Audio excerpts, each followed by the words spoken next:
last time you were on the broadcast was that we talked about this issue of trade and the issue with China. You addressed this at your CPAC speech as well, and in your article that's posted, by the way, at ACLJ.org. It's entitled Highlighting the Victories We Achieved for Life and Liberty and Preparing to Stand Up to the Challenges Ahead. Part of that challenge is jobs and job creation, which under your administration was great. Under the Trump administration, which you served at such high-ranking positions. You said the hallmark in the article, you say the hallmark of our work here in America was that we were bold and fearless.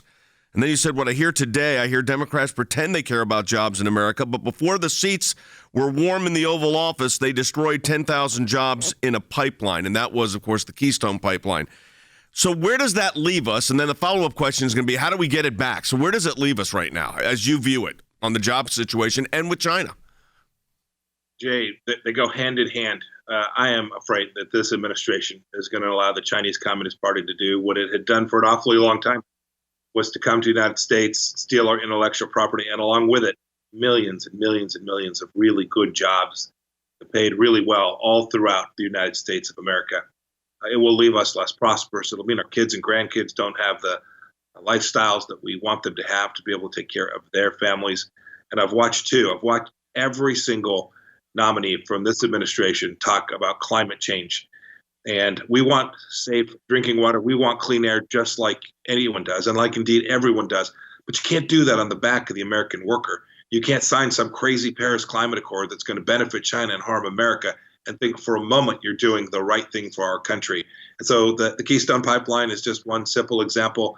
The environmental stuff that this administration is going to shove down the throats of Americans over the coming years will be monstrous, and more importantly, it will be really bad for ordinary working people all across the United States. One of the other things, Mike, is that people, we like to give hope. I mean, we point out the problems, but we like to point out solutions. So when you talk about jobs and job creation, governors can play a big role in that too. And there are a lot of Republican governors. So we can't just rely on Washington for job creation, especially right now. Jay, governors across America, conservative governors across America start to see it. You saw what Governor Abbott did down in Texas this weekend. He said, enough, we're going back to work. We're going to open this thing back up after the COVID-19 virus has now run its course.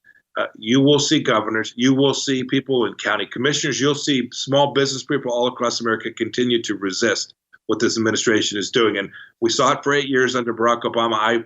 I ran for Congress in 2010 because of exactly this. I was running a small operation in Kansas, and I could see the devastation that the federal government was wreaking on small manufacturing companies like mine.